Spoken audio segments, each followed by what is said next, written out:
Welcome to the Two Disabled Dudes podcast. We believe life is about how we react.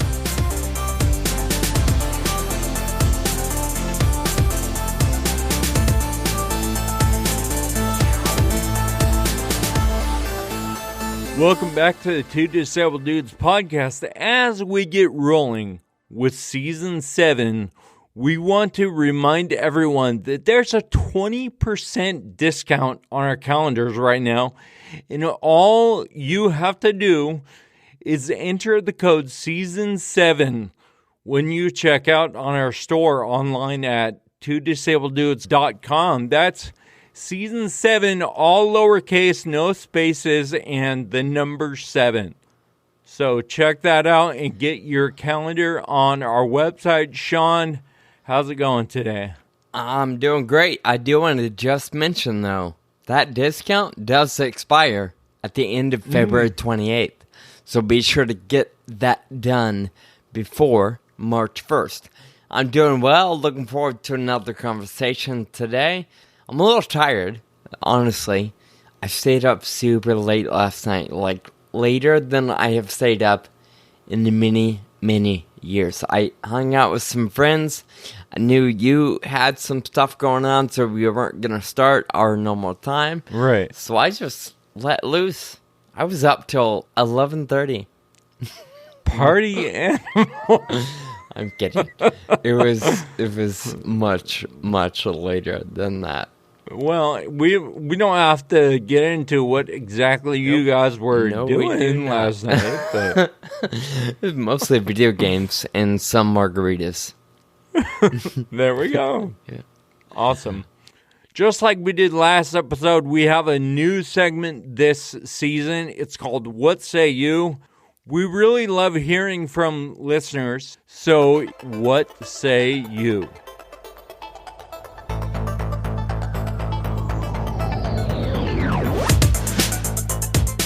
And this one comes from a listener named Justin31 Dober. And I think I know who this is.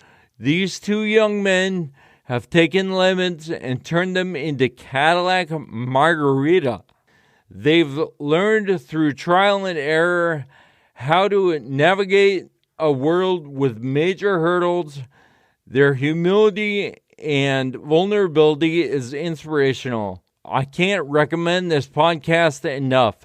Thank you for bearing with me while I was trying to read out loud. Justin, thank you for the comment. I appreciate your 5 stars. I especially appreciate the fact that you talked about margaritas. I had some last night. We talked about it not too long ago.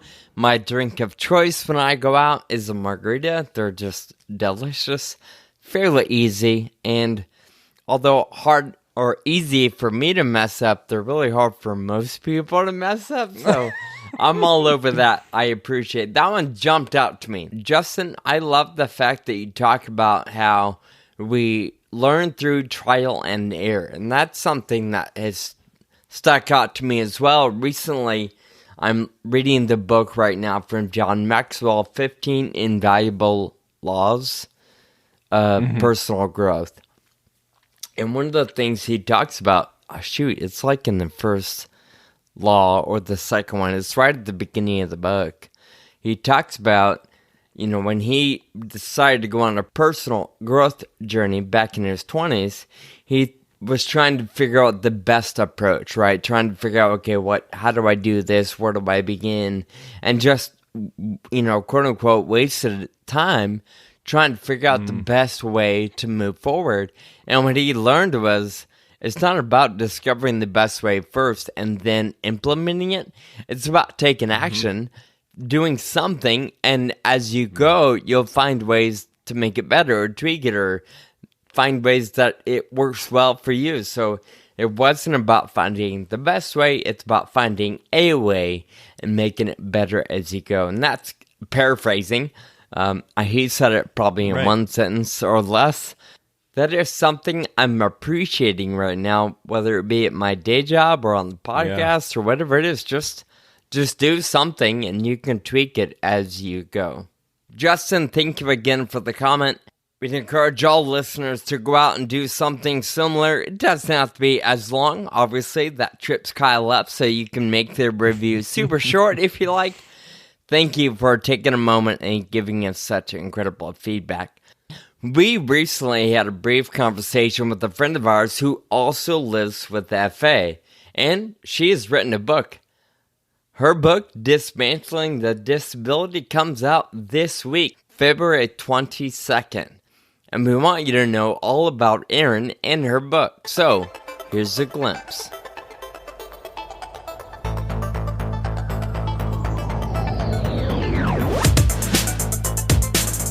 Erin is 34 years old. She's a mother, a wonderful human being, and she happens to have a disability called Friedreich's ataxia, which a lot of our listeners may be familiar with. Erin, welcome to the Two Disabled Dudes podcast.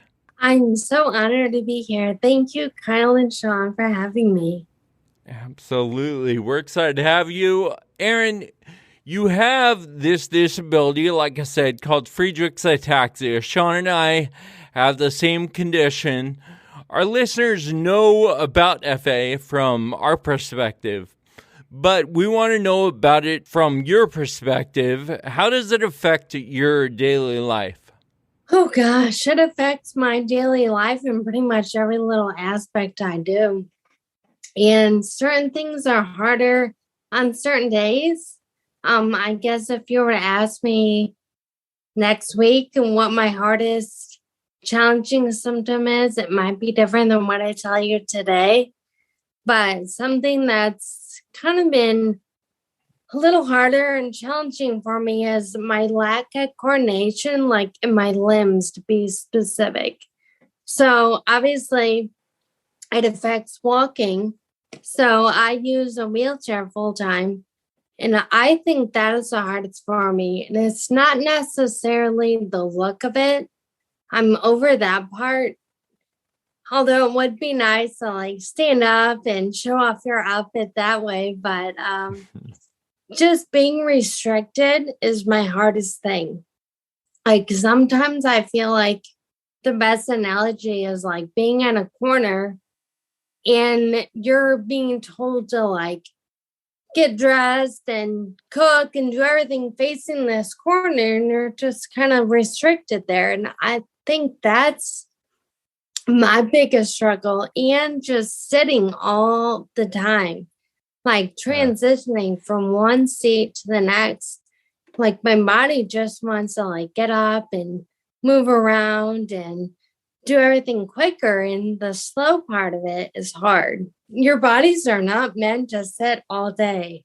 So, Erin, speaking of sitting all the time and wheelchairs, let's talk about your book a little bit. On the title page for your book, Dismantling the Disability, there's a wheelchair taken apart, kind of like a diagram of a wheelchair with little arrows pointing to a lot of the parts. And there are words like humility, frustration, anger, grief, and loneliness. But there's also words like love, hope, strength, and dreams. And so how do all of these concepts work together in your book? My book is about my life, basically. So everything is very truthful.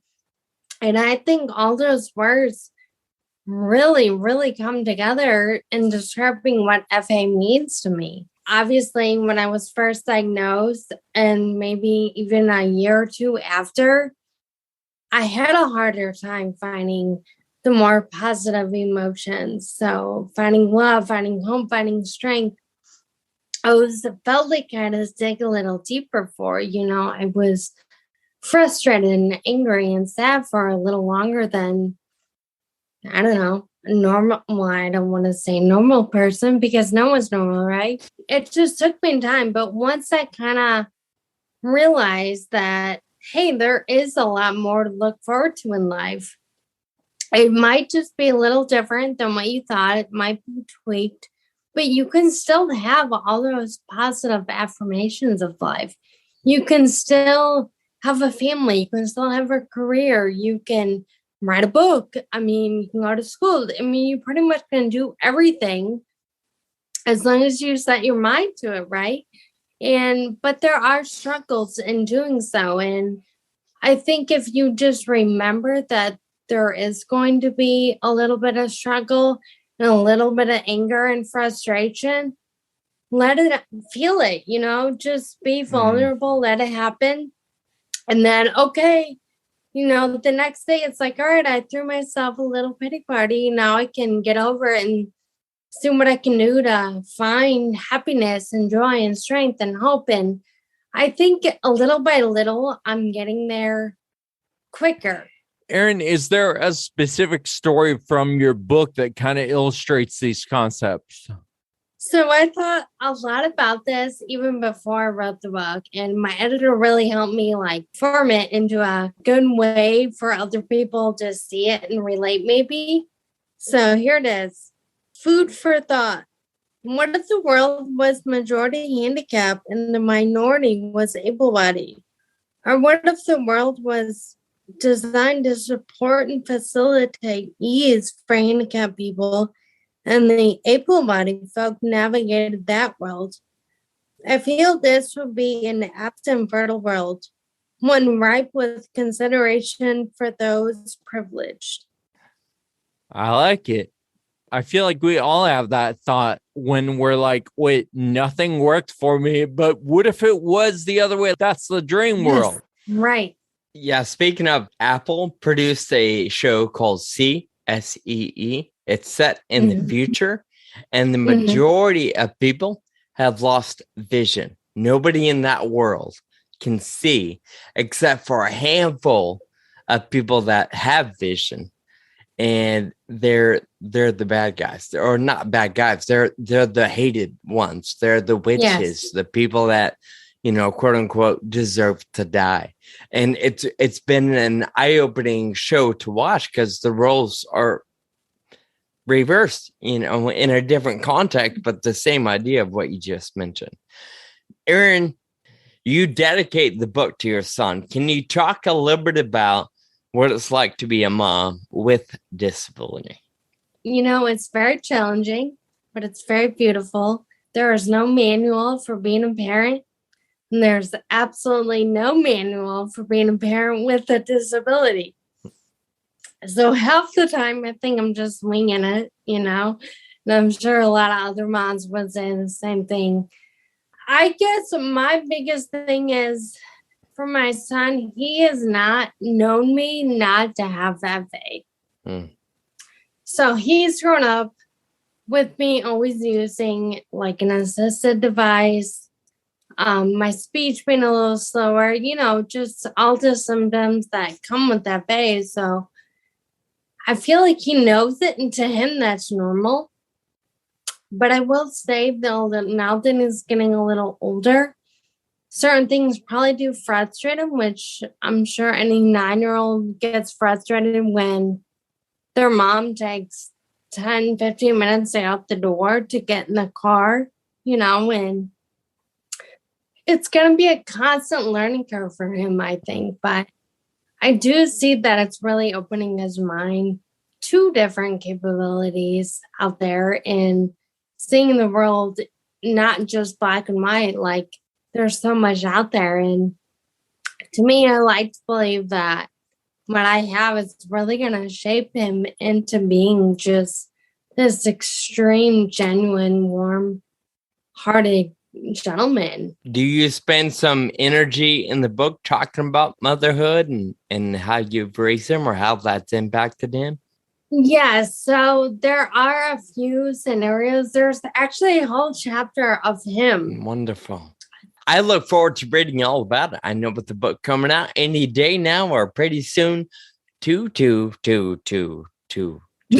don't know if they said too many, but the book is coming out and I'm excited to read it. So tell our listeners where we can find your book when that day comes. You'll be able to get it through any online bookstore of your choice. that would include like Amazon, Barnes and Noble. There's a local bookstore here in St. Louis called the Novel Neighbor. So you can get it through there, Apple, Kobo, or you can pick it up at my book signing, which I just got word yesterday is going to be March 3rd. And that'll be in St. Louis. So if you're local and you want to come to my book signing, you can always pick one up there. Or if you're traveling and want to visit me, great. It'll be here in St. Louis, so you can pick it up there as well. And what about connecting with you on social media? Where can our listeners follow you? You can find me on Facebook. My name is Erin Pieper. I know my last name looks like Piper, but it's pronounced Pieper. Mm-hmm. Right, Kyle? Yep, that's that was clear earlier today. Yeah. Instagram. My handle is PEEPR. We'll be sure to link those in our show notes too to make it really easy for our listeners to find you and connect. All right, Erin Pieper, author of Dismantling the Disability. Thank you so much for talking with us today. Thank you for having me.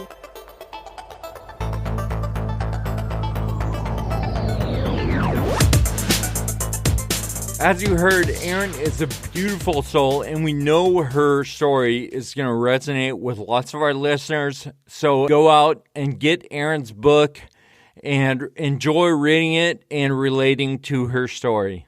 Erin, in her interview, she set up a really great concept. It's the idea of what the world would be like if it were set up for people with disabilities. This is something that we've touched on from time to time in the podcast. But Sean, it seems like you've had a lot of thought about it because you watched this series called See on Apple. So can you tell us a little more? Yeah, I think we've talked about it a couple times. You've got to see it. So for those folks out there that aren't familiar but have Apple TV, it's a must-see. They have 2 seasons out right now. And the whole concept is that role reversal, right? We're also used to just what we've known, seeing, smelling, tasting, and touching. And then all of a sudden, there's a whole way of life where you're blind. So everything is based on hearing and touching. And it's amazing the skills that these folks develop in not being able to see. Of course, that means there are no airplanes, all of that driving, all that kind of stuff goes away because you can't do that if if the whole world's blind except maybe 200 people or whatever it is, 20. So incredible storyline, but you're right. The concept behind it is this idea that the world is just totally flipped around. And it's what Erin talks about. It's, instead of trying to make an able-bodied world accessible for a few, what if we thought about reversing that and making everything accessible for the most challenged individual, and the rest of the world benefited from those changes?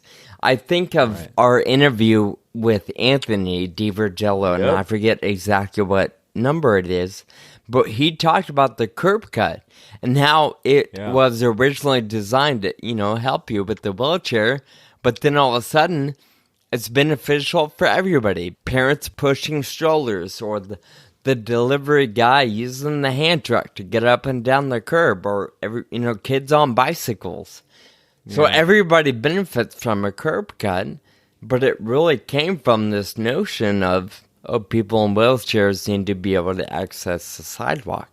How many more things are like that in the world where it would help everybody if we just implemented something that was more meaningful for a disabled individual? Yeah, I agree. I've thought about it a lot over the years, coming to grips with being an other disabled person, right? And feeling like you're part of this other group because the world is not set up for you. And what if it weren't that way? I think would just change a lot of people's attitudes to really understand how challenging it is. And I think the fact that what Anthony brought up and what you bring up is that accessibility is better for everyone.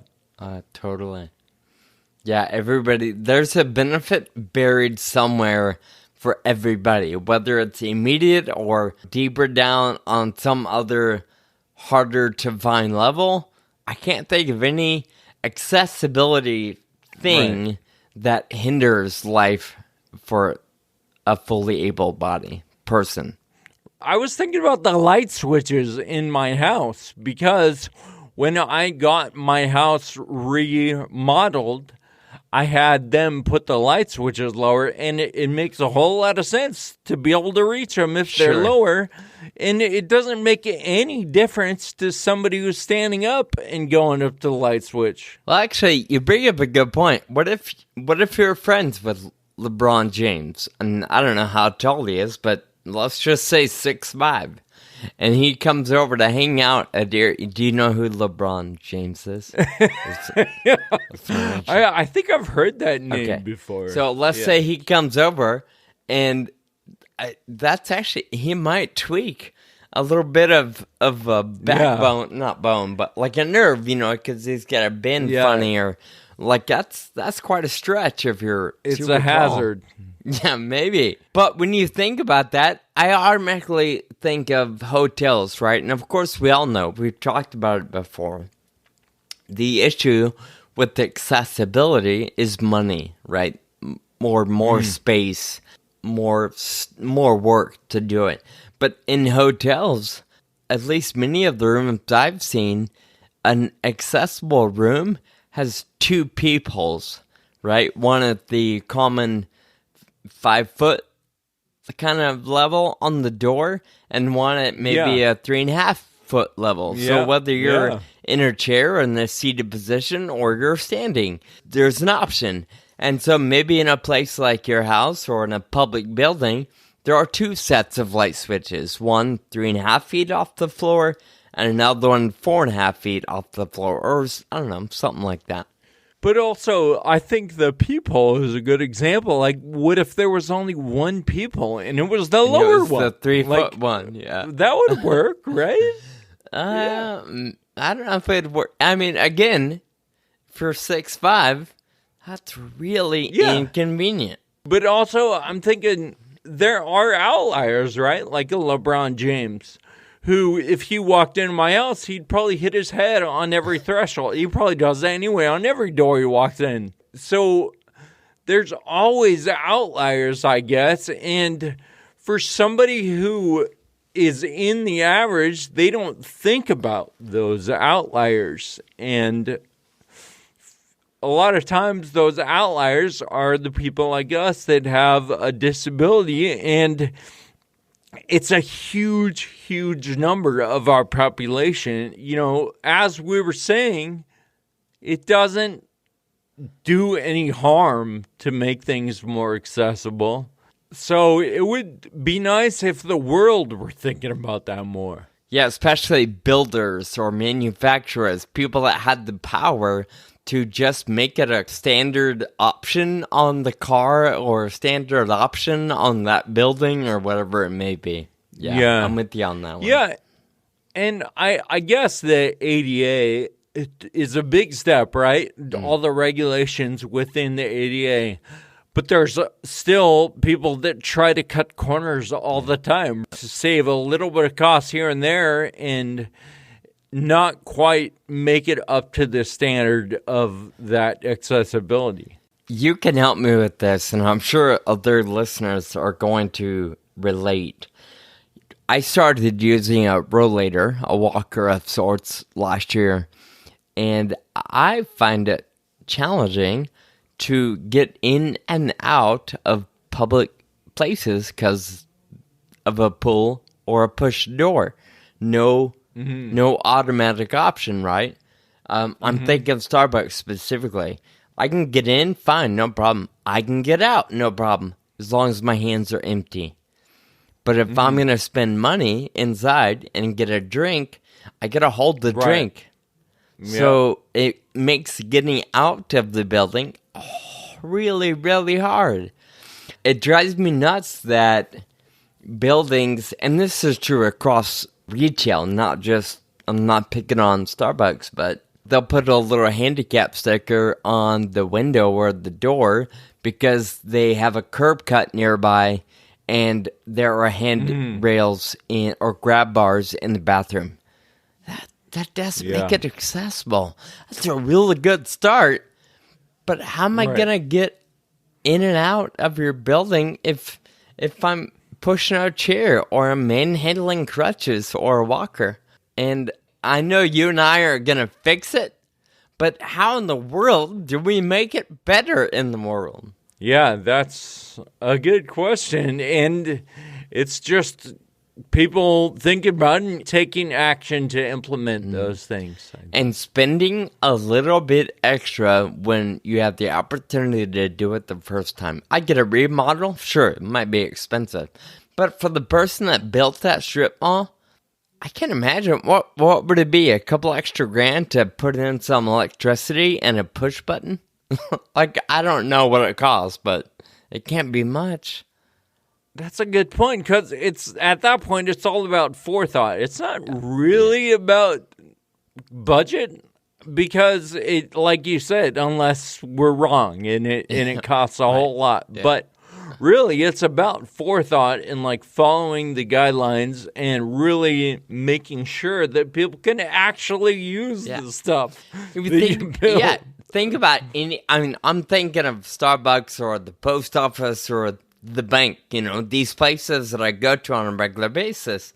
If everybody had a little button on the door and the door opened and it closed on its own, how would that negatively impact the majority of the customers or the client or the guest base? I'm pretty sure it wouldn't. Question. You know what? I think in fact, I did this when I was using the wheelchair on my way home from Pennsylvania after my accident a couple of years ago. Right. LAX, gotta use the restroom. I'm in the chair. My mom's got the luggage. And I find the accessible bathroom. And I roll up to the door just to find out it's a push door. So I've got to turn the handle and somehow keep it open enough and get my hand back on the manual wheel so I can push it. You can probably, it took me forever.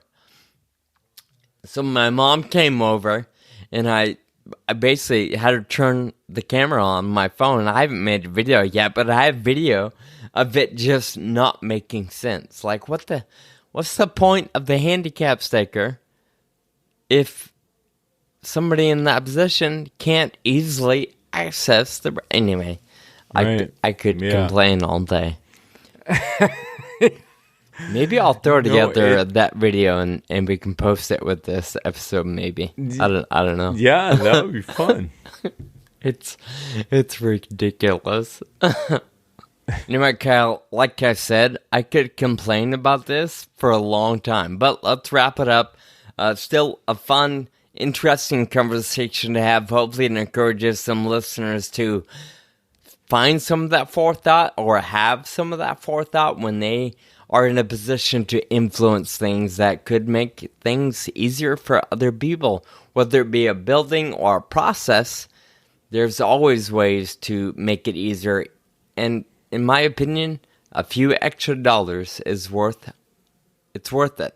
So, I agree. Let's wrap up with some thank you notes. As always, expressing some gratitude helps keep us grounded and in a optimistic frame of mind. So I'll share mine. I've got to say a big thank you to a coworker friend of mine who does listen to the podcast from time to time.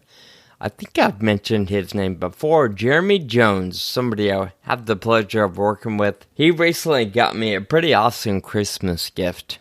He found a Hydro Flask mug with the lid, so it's just perfect, right? Makes it a lot easier for me to carry around. But his wife does artwork and labels and signage. I don't even know what you call it. Decals. So he got a hold of our Two Disabled Dudes logo, found me a blue coffee mug, and had his wife put on an awesome decal. So it looks like I've got a pretty custom-made Two Disabled Dudes coffee mug. And if those listeners that don't know, when we do our recording, it's usually still morning time for me. So I always have a cup of coffee nearby. So thank you, Jeremy, for that. I bet your coffee stays warm a long time, too, right? Yep, definitely. Yeah. So who's your thanking note for today? I want to thank the Tampa Bay, Florida community. Sean, you've been to the Farrah Energy Ball, and they are incredibly generous, not only at the ball, but at an event I just went to called Pull for a Cure. It's a skeet shooting event and raised a bunch of money, and there's several events down there in the Tampa Bay area, and these folks have been donors and supporters for such a long time. And I think we all understand that there's a thing called donor fatigue. Like when you're involved for a long time, something wears off, right? And things happen, you get interested in other things, whatever. But this community just keeps coming back and keeps with such strong support, and I really appreciate it. So thank you, Tampa Bay community. All right. Thanks for listening today. Please be sure to tell a friend if you're enjoying this podcast. Also, while you're using your favorite podcast app, take a moment to post a review. Reviews make a big difference, and you may even hear yours during What Say You. Until next time, keep living with urgency. Thank you for listening to the Two Disabled Dudes podcast. This show is possible with your support. Visit twodisableddudes.com to donate. Connect with us on Facebook, Twitter, and Instagram. And be sure to subscribe on your favorite podcast app.